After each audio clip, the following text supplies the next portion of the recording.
We're really throwing ourselves into the fire here with the solo episodes. I don't know, 2?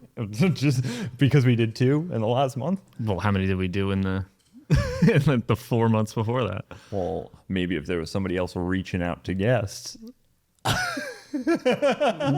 is that? What is this? Is this attack me? What is happening Well, right last week it was the dog, so now I'm coming after you. now? We attacked the dog? No, you were like, what's with you and Eleanor last week? You're like, why are you coming at my dog? She's like a year and a half. All right. Yeah. Well, another guest episode down. Yeah. Yeah. Vinny in the books. Yep. It was great. Good conversation. Go check it out if you haven't listened to it already, because it'll be out by the time this is out. Yeah, definitely. Well, yes, we just did episode 75. Oh, shit. That's a benchmark, yeah. Episode 75, so this is 76, 24 more to go. 24 more to go. Damn. Yeah. When I was watching back this whole episode, we were talking about for the 100th episode doing a roundtable. And now we have like 5 or 6 different ideas about different roundtables that we should do. Yeah. It's definitely we have the right amount of experts now to be able to host a roundtable. Yeah. I think that's pretty cool. And we're just continuing to broaden that. Mm-hmm. Any ideas for who we should do next? Like just specific guests or the table itself? Specific guests or specific guests, like specific experts. I mean, I still think I'm pounding on the financial expert. Yeah, Like, if you're a financial expert and you're seeing this clip, we're looking for a financial expert. It's not even like financial expert. It's like a money. Like we kind of had Anthony and he talked about money mindset, but like we need somebody who's like a practical budgeting mindset, money type of person. And that's if you're a financial expert, but you also have we don't want in any psychology. Of that boring shit. Yeah. We don't want any of that like boring fucking NASDAQ shit. Yeah, no, I don't. Yeah. I feel like that'd be more stocks and bonds. Bonds? Bonds. Stocks and bonds. You never know. Who's your favorite bond? Who's my favorite bond? Bro, have you seen the video game? Show? Yeah. It looks so sick. It looks so sick. It looks like Hitman, though. I got yeah. Well, no, exactly. It looks like Hitman, but like more. It's like realistic. The right word? I saw that it was initially pitched that they wanted to do that video game with like Daniel Craig's face on the James Bond. Oh, that's whack. Yeah. I mean, I wouldn't have minded that. Pierce Brosnan got his own game. GoldenEye, 007, the most famous one of them all, is all his face. Yeah. Uh-huh. I don't know. Something about Daniel Craig doesn't fit that. Why? Because now he's solving murder mysteries with Dave Bautista. He's no longer James Bond. I've heard that is really good though. The Knives Out movies are always really good. I mean, they're always, but I thought the second one was kind of a dud. Yeah, we'll see about the third one. But like but I'm saying the third one that's gonna come out in like a month or two, they're raving about. They're saying it's really good. Yeah. Mm-hmm. Okay. Yeah. Well, before we start rambling on about movies, let's get to what we're here for. Yeah, it's okay. Yeah, there's a little bit of that to anything. So today's episode, we are. No, I just want to ramble about movies, dude. You want to just ramble about movies? I'm completely changing. All right. No, go ahead. So today's episode, we maybe it's because we're in the third year of the podcast. We'll just keep doing three of everything. It's not a bad idea. It's not a good. Like I feel like sometimes we struggle with like the framework of what our solo episodes are going to be, because we trust ourselves so much in the guest episodes that like it's good to just have something. We should just have like a day where we come up with like 15 different ideas. You want to do it right now? This episode will just be episode ideas for further. Yeah. But then and then instead of it being like 2 days, the day before being like, let's figure out what we're going to talk about in our solo episode, and we're not kind of like scrambling, then like we can just say like, hey, let's look at the list. Like, what do you feel like aligns with you at this point? Yeah. And then it kind of gives you space to expand outside of that. Mm-hmm. Well, because the last episode was 3 things that we think the other person is an expert in, today we're going to do 3 things that we're actively working on to maybe become an expert at. You never know. Yeah. So since I explained it this time, you know what that means. I have to go first, right? Yep. That's okay. It's just because you just watched the clip and you saw me throw that at you. Yeah.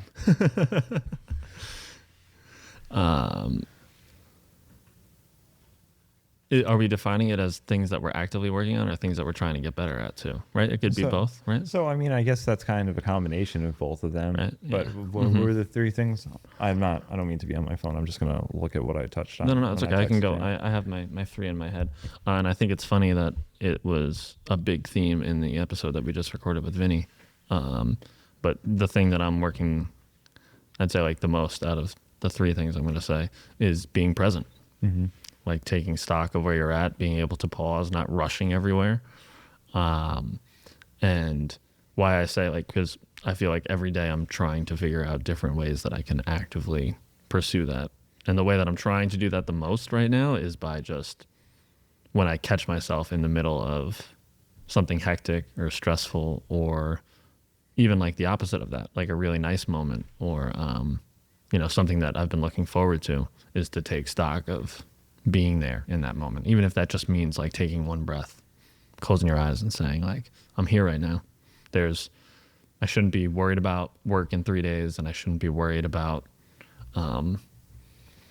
whatever it is. Mm-hmm. I should be here right now and embrace this. That's the number one thing that, and I feel like it doesn't always feel like I'm actively working on it, but it feels like I'm always thinking about it, which when you take that kind of philosophy of the philosophy of meditation that we just talked about with Vinny, which is that like, it doesn't have to be thinking about nothing. It can be your awareness of working on that thing. Mm. That's my thing right now. Okay. You got any pointers on how I can work on that? I feel like you're a pretty present guy. I mean, you know what to do. It's just I can't. Yeah, I can no, tell I you know. things, but I mean, like, No, you I gotta, know, yeah. it's just like you have the premise of it. It's just taking that step back. It's something that I work on all the time too. That I'm still working on myself. I think for me, for right now, one of the big things that I'm trying to work on is letting go of expectations. Especially as I dial in more with the marathon coming up. It's only 5 weeks out, and it's just like I need right now to be focusing on training, making sure that I'm sticking to my plans every day when I go out to run, and not so much being like, I need to be hitting this pace right now, and if I don't hit this pace, the whole day is fucked. Like, So that's your thing. Your thing Yeah. is not holding yourself to expectations. You're getting caught up in them. like Okay. trying to let go of them. And it's not even just with running, it's like with other things. It's kind of releasing the control of expectations. Like, I shouldn't wake up in the morning and think that like the morning is going to go perfectly smooth. Like, maybe the baby's going to have a blowout. Like, maybe they wake up a little bit earlier than I thought they were going to, and like it takes me a little bit longer to get out the door to go for a run. Like, just stuff like that I can be actively working on. I think for me, though, because the marathon is coming up, it's probably the one that's right at the forefront right now, because I have caught myself in the last couple of weeks, just like when I'm going for a workout, I'll get very in my head about that workout and making sure, and then like I'll beat myself up if I feel like it's not what I expected. Because you to feel be. like it's like finite, right? Yeah. It's like, So it's like kind of just trying to release that pressure that I'm putting on myself, not having the expectations. Just go out, do the workout, and like if you finish, you finish. yeah, I think that's good. When is the marathon? October 12th. When you're doing a full one, not a half one. 26.2 miles. What's the furthest you've ran so far? So far, my longest run is 16 miles. Okay. So I got to add on 10 more of that. And everybody always says that the last 6 are the worst. So I think my long run this week is for 18. And then next week will be 20, and then I'll taper down. Mm-hmm. Not running as far, just to Do you give have my a- body a break. I know that you're talking about expectations. Is there a goal you have in mind of what you want your time to be?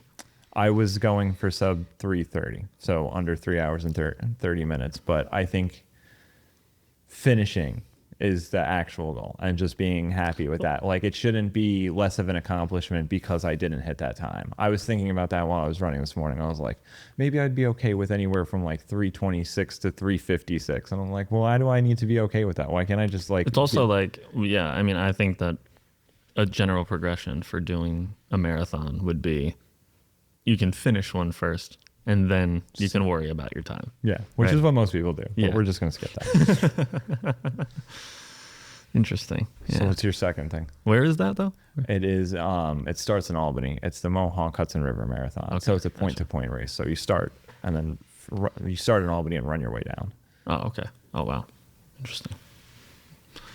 Okay. my next thing is I have totally kind of like over the last couple months between work and other things, like really dropped my routine of mindfulness. Like I'd say like 90% of the days. And that for me is meditating, doing yoga. That's why am I? Oh, that's okay. That's the one I'm missing. It's the journaling. So, and like specifically kind of like within that is, I feel like when, I've been very blessed lately over the last couple of months. I feel like a lot of good things have been happening. And I think that something that I do and that I tune into is I very much end up in my own head when things are not good or when I'm depressed or whatever it is. So I'm journaling all the time and trying to write my way through it, trying to meditate and make sense of that kind of thing and do other stuff to kind of ease that stress or figure stuff out about myself. And then when things are going good, I find myself like not doing those things because I kind of associate them with solving something or trying to figure something out. And what I'm really trying to focus on now is like specific. I think the journaling is the biggest one because it's like, well, why would you take stock of your life when you feel like you're in a rut or you're stuck or whatever, and you're spending all this time? Not that there's anything wrong with that, but then like, why would you not celebrate when things are going good? Yeah, especially because it gives you something to look back on the next time things are bad. And it's like if your future kids are looking through that, like, are they just gonna have shit to look at? And that's okay. Like, I'm not saying that there's anything wrong with talking about those things or getting those thoughts out or whatever it is, because life is up and down, right? But also for me specifically, it's like you need to take stock, and I think that like kind of all three of my things tie into like the same thing, but that I think goes back to like presence too, which is like if things aren't going well, and then you're kind of focusing on that in your inner work, and then when things are going good, like why can't you focus on that too and like celebrate that, and also like not get caught up in the fact that this needs to be better versus this is where I'm at right now. So it's something you're actively doing to try and work through that? Yeah, well, like I wouldn't say that I've done a great job of like actively following that and like sticking to it and creating more, because I think that just what is hard for me is that like I really lean into routines when I do feel down or I feel stuck. And then when things are going good, I sometimes lose that because it's like you get focused on, I want to keep these things good. Like that could be work, you know what I mean? Like that could be like, I don't want to be late for work versus doing my mindfulness or whatever it is. And then why not take though, like it's kind of like you're holding on to something, you know? You're like trying to keep the good thing, but also like you're not taking time to appreciate that, which also ties back right back into being present. Okay. Yeah. So getting back into that routine and just working on it, the extra mental health steps. Yeah, but I think also part of it is not being super hard on myself when I don't do it. But it's also just like, why are you not doing it? You know? Yeah. Well, figure it out. Oh, I know. I mean, that's why this episode is like what we're actively working on, not what we've figured out. Well, I don't think we'll ever do an episode on that. Yeah. Well, we just did one. I guess for me, the second thing that I'm trying to work on right now is something I've been working on for a long time, but like it's been very present to me lately, especially since the baby came, because I do have a lot to be grateful for and a lot of good going on in my life. And sometimes I get into that negative loop and it can be really hard to get out of. So what I've been doing lately is trying to just change that, like the narrative that goes on there completely. Like anytime that I get into a space where I'm starting to become negative in my head, I just try and take myself out of it with like something positive, like immediately. Some maybe leaning into gratitude.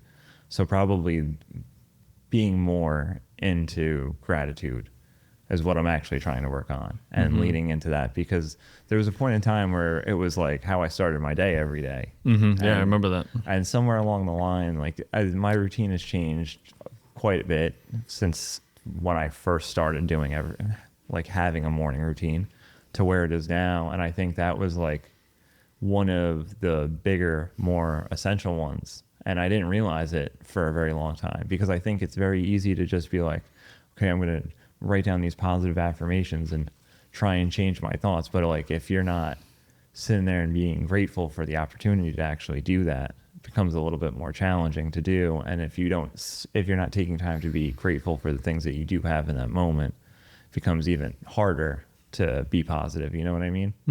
Yeah, I was listening to a podcast yesterday, and they were talking about how there's they were specifically talking about it within the scope of relationships, but I think you can apply to anything, which is that like your life is just a different, you go through different phases, and they're all like a different kind of awesome. And how they were describing it was like the awesome that you have with your partner when you first meet them and it's super exciting is not the same kind of awesome that you have when your kid is 12 and wins a trophy at the whatever sport that they play.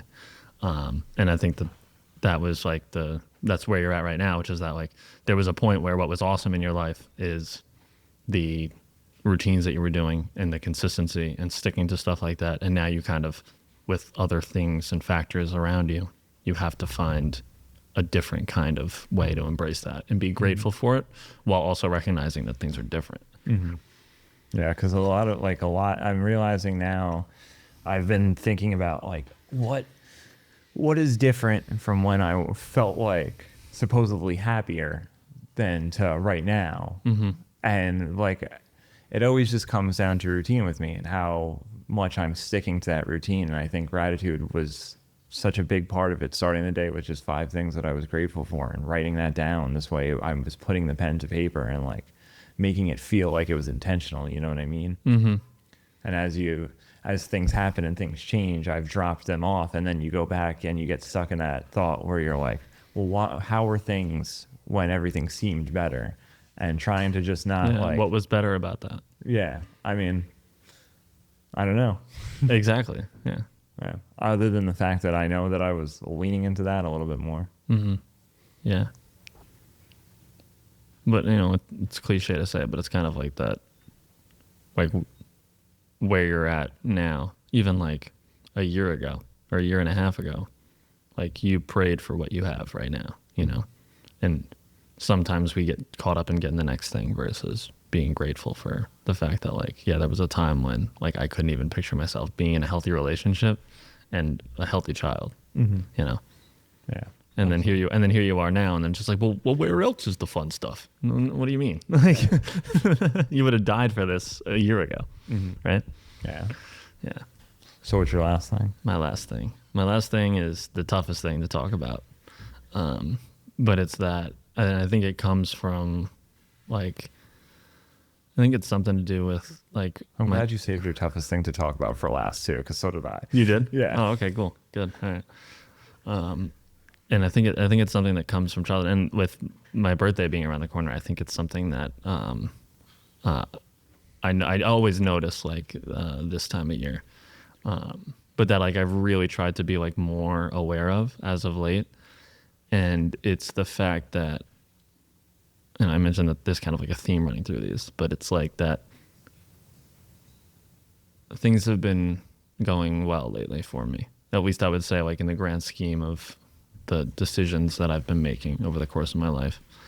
And it's the fact of, it kind of ties back into being present, but this is more specific than that. It's like, just because things are going good doesn't mean that something bad is around the corner waiting for you.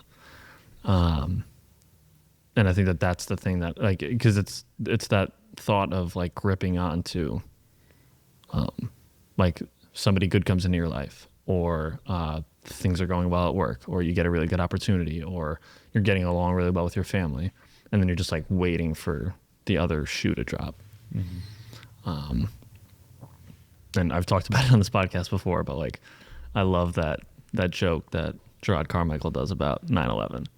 That is just like, he's like, I was the only person who knew that when the first tower got hit, I just knew, like, I know that this can get worse. And I find myself being like, why do I think that just because, like, yeah, of course there's ups and downs in life, right? Things go up and down. You kind of have to accept that.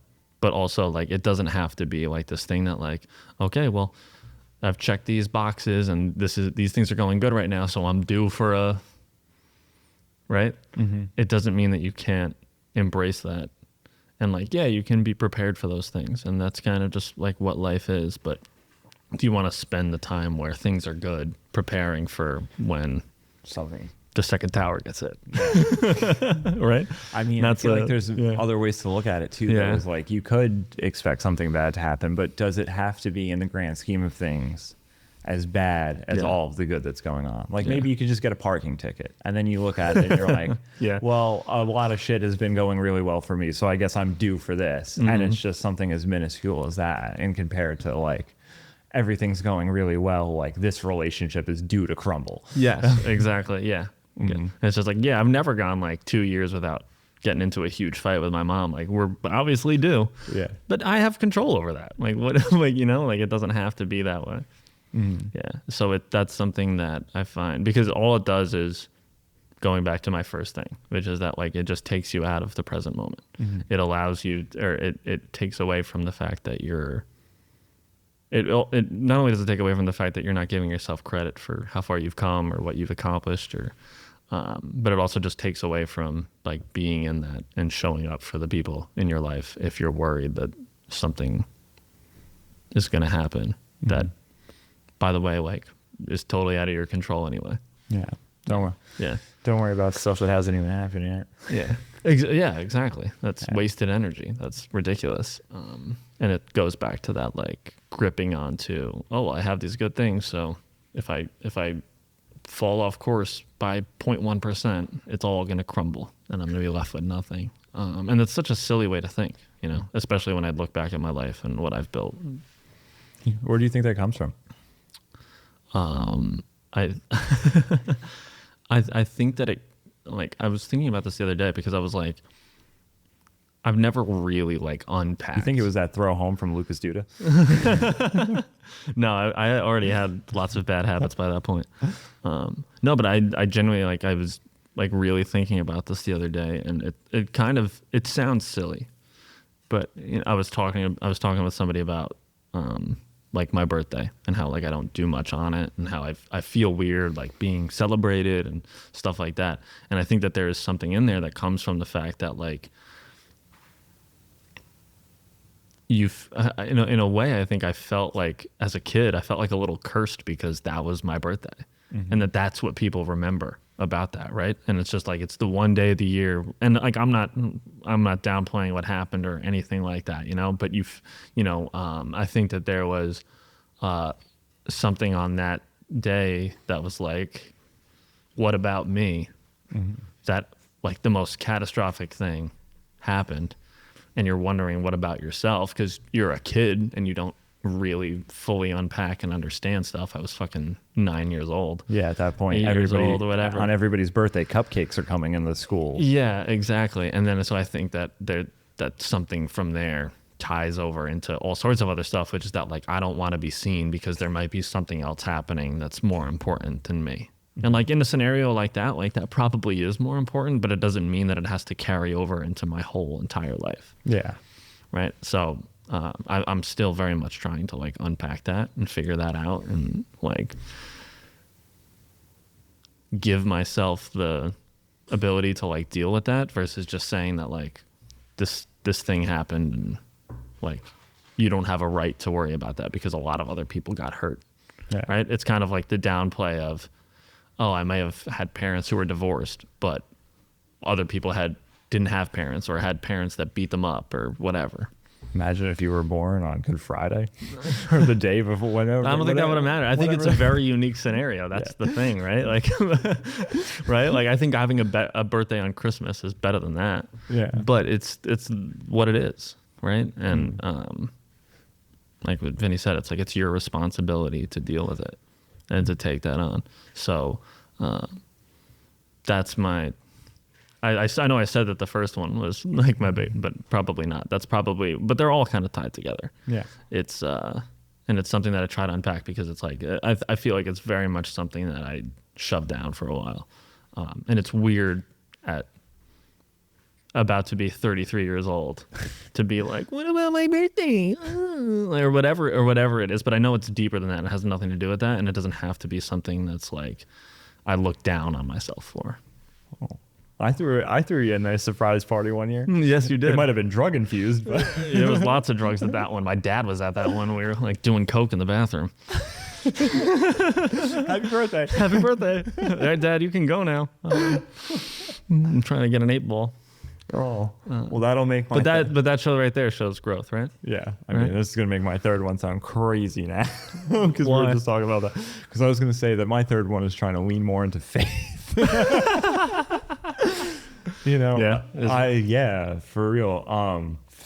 Just been listening to a lot of Forrest Frank, man. Did the Sereno episode kind of impact you a little bit on that? I mean, I think it like touched on things that I hadn't talked about in a little while. Like that was something for a while that I was talking about a lot more openly, and sure. it was something that I don't know, kind of just fell under the table for a little bit. But I feel like lately it's been maybe since it's Isla, isn't it? That, but I mean, think about it. We didn't start going to church until we knew we were having her. But true, yeah. But it's different, yeah. I mean, even thinking about the Chernow episode and talking to Michael about it, just like, and his opinion on things, and then just like the last couple of weeks, I find when I journal in the morning, I'm not like really writing about anything. It's me just talking to God. Just like, thank you for these things, and then please help me with these things throughout the day. And then I think the first thing that I said, letting go of control, is kind of tying into that. And even the second thing that I said that I'm trying to work on, like it all ties more into that. And then just being like, what do you think keeps you from leaning more into your faith? Sometimes it's the perception of, because it's so new to me, and it's something that was never anything that I like really had any experience with or had dabbled in before. So, you know, it's probably the uniqueness of like the newness to it that makes it a little bit weird for me, I guess.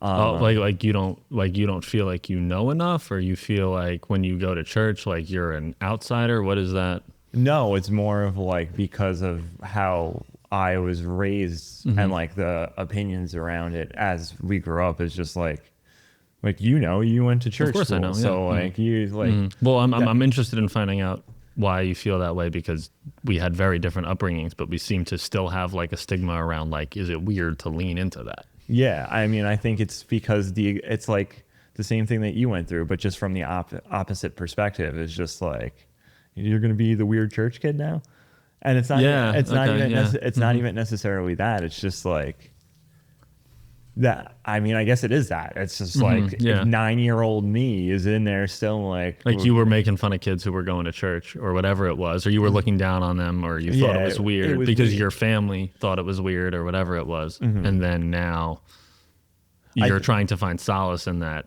in something that once you looked down upon. I think it's the fact that when I was younger, there was like really no in between. Like we knew a couple families that were like very church going, and like that was the thing. And then we knew families that just didn't talk about it at all. So it's like a weird in between to just be like trying to dive into that, you know. I don't know.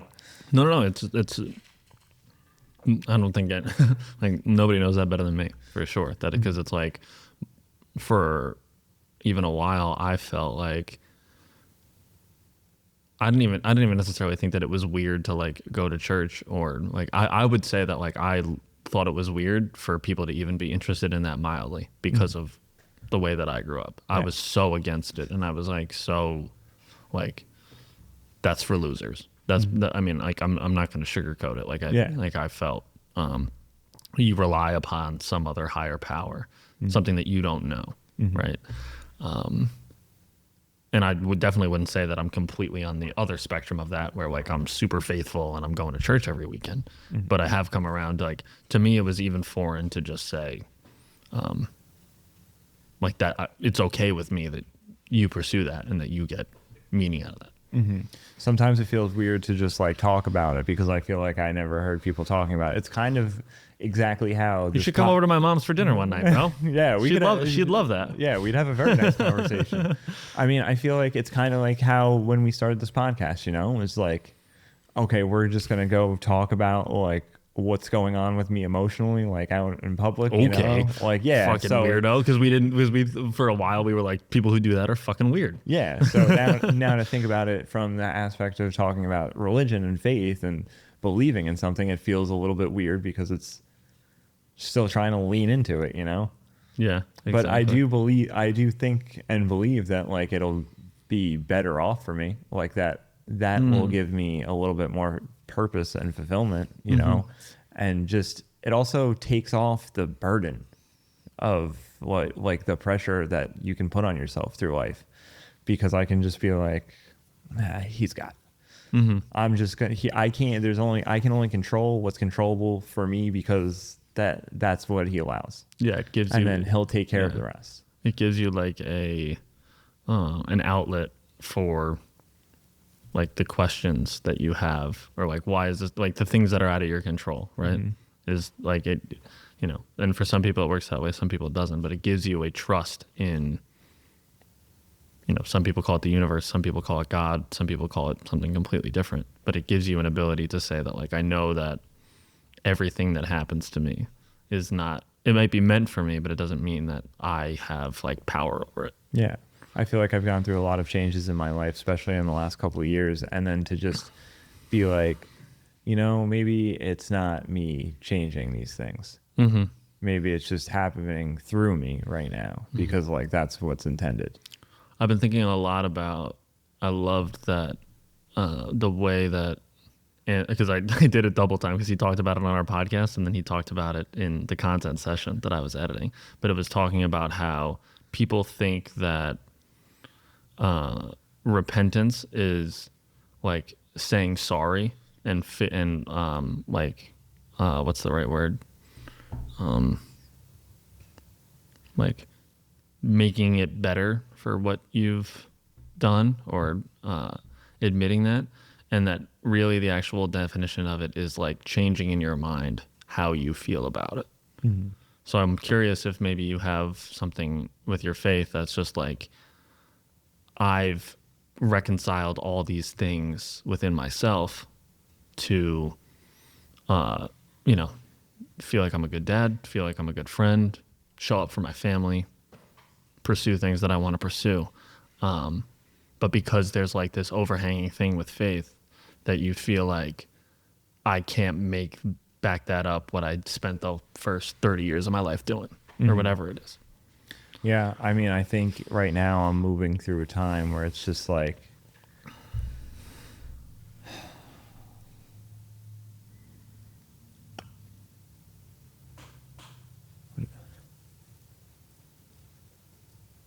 repeat what you just said real quick.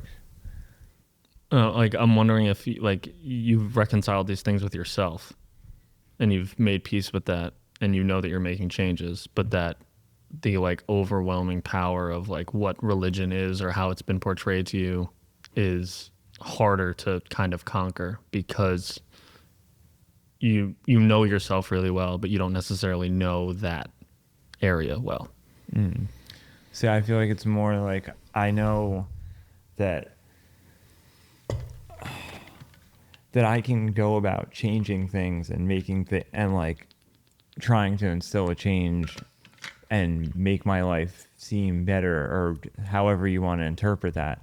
But I think that there's still a part of me, especially like I'll hear it in my head sometimes. It's just like you could be doing you could be doing more. And it's just that like, one will fucking kill you, bro. That shit kills me every day. and it's like, no, I really can't be doing more. Like, Yeah. I'm doing everything that I'm supposed to be doing right now, and like everything else is taken care of, and just like trying to lean into that. That's been like the big part, I feel like, for me, It's just like enough with the more and the more and the more and the need and the need and the want. Yeah, it's not like a materialistic thing. It's like accomplishment or productivity. It's like a sense of fulfillment, and it's just like nothing's gonna fulfill you, dude. Just get over it. Like you have this. It's like, well, you can make the choice to have something fulfill you. Yeah. You can make the choice that you're in a good relationship and your daughter is that can fulfill you, right?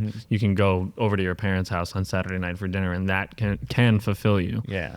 Like, but if you have this thing that where like you're always doing something and you need to get that done, it'll never add up like that, because you can't spend 7 days a week at your parents' house. You also can't spend 365 days a year with the baby or with your partner, realistically, right? And that you have to at least accept the fact that like these couple buckets, this is what I'm putting it into, and like I may not be fulfilled in the traditional sense of not having to worry about money or not having to having unlimited time or being able to do what I want, but this is enough. Yeah, I feel like I feel fulfilled in all of the internal things. Like I'm happy in here. Like the relationships that matter to me are healthy. Like those things are well taken care of. But it's just like shedding that external. Like I don't have enough externally, but that's something that's just from ego, you know, and something that's just. I think that's also just a thing from like men too, right? Yeah. Like we feel purposeful by being useful, but like when does being useful end? Like are you allowed to lay down at the end of the night and not do anything? Like does that make you any less useful than the 16 hours that you spend awake? Yeah. Or whatever it is. Right? Like sleeping, relaxing, quality time. Yeah. Yeah. It's so fun. Like, it's so funny to me how, like, it seems like each episode that we do, like God makes his way in just a little bit each time.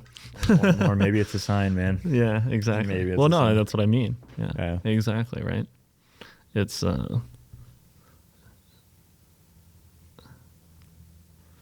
wonder what. We should have your mom on the podcast. Yeah, we totally should, right? She's funny. She'd be good. But you know what? If you watch this, Mom, I'm sorry. Like, I don't know how good you'd be at podcasting. You interrupt people all the time. 2 years from now. I'm always like, can you let me finish my story? It's a mom thing. It's a mom. No, I know. Yeah, I'm just trying. I love you, Mom. If you're watching this, I love you. And make sure nothing bad happened. Yeah, of course. Yeah, but that would be funny, right? We'll just bring my parents on and be like, surprise. Imagine. That would make for views. That would be crazy views. That would be nuts. Bryce could get a couple good sizzle reels out of that one. Bryce would love that. Oh. Yeah. All right. Well, it's you got anything else you want to talk about today?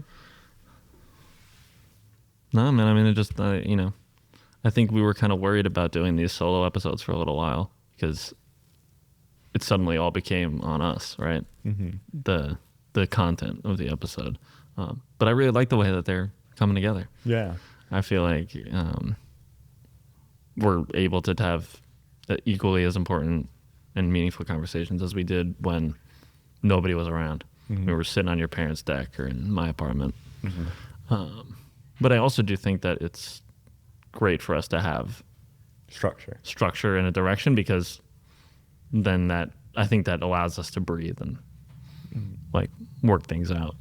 Yeah, we'll have to put out a poll, get people to what did you want us to talk talk man. about? Well, that's something we can talk about. Like, look at how it's been up and down, but like we're really like steadily growing, right? We're kind of like really starting to reap the benefits of being in the studio. I feel like it, right? For sure, 100%. Yeah, we're definitely going to get to 600 followers a lot faster than we went from 400 to 500. Yeah, for sure. We're moving. That was a grind. Yeah, we're also about to hit. If 7 people want to hit subscribe on YouTube, we'll be at 200. Yeah. Oh, wow. See, well, that's a good point. Yeah. What it took for us to get to 100 subscribers, and then like we're closing that gap a lot faster. Especially if I keep dropping wrestling memes. Yeah, exactly. Keep getting flagged by YouTube content. That's the only way to success. Is to just get copyright. Is to just get copyright. Because then they're like, we know they're doing something. Yeah. Yeah, man. Yeah. All right. Yeah. Okay. Well, I think that was a productive use of our time. Do you think so? Yeah. I hope it was. I felt like it was productive. Yeah. Yeah. I would probably listen to this episode. Dude, I genuinely, like, I listened back to the first one and I was like, this is great. And yeah, then, I thought it was way better than any other solo episode we had done before. And then you texted me the next day and you were like, this is like actually like really good, listenable. I was just like, yeah, well, I think it was a matter of you know what I think makes a huge difference is having the structure is great, but if we don't banter too long about nothing at the beginning, yeah, like if we keep it to like you guys can talk for 7 minutes about whatever you want, and then jump into something, we do a lot better job. There used to be times where we'd be like, let's just talk about this one random thing that has nothing to do with what we want to talk about, and we'll do it for like 23 minutes until we feel comfortable. Yeah, exactly.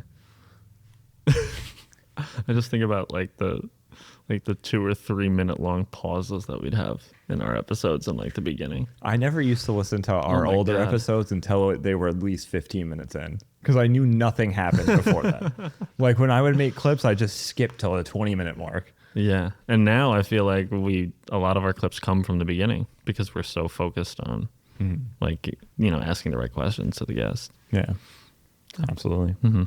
All right. Well, yeah. I guess I have some work to do on finding some guests, huh? Yeah. We'll find some more. No, it's true. Yeah, we'll find plenty of guests. Yeah, if you have ideas on people that we could have on, not you, but obviously you, but but people. Yeah. Absolutely. Yeah. All right. Who thought we'd be here? Yeah. This is 76? 76. 76. Independence Day episode. Yo, let's go. I will not go quietly into the night.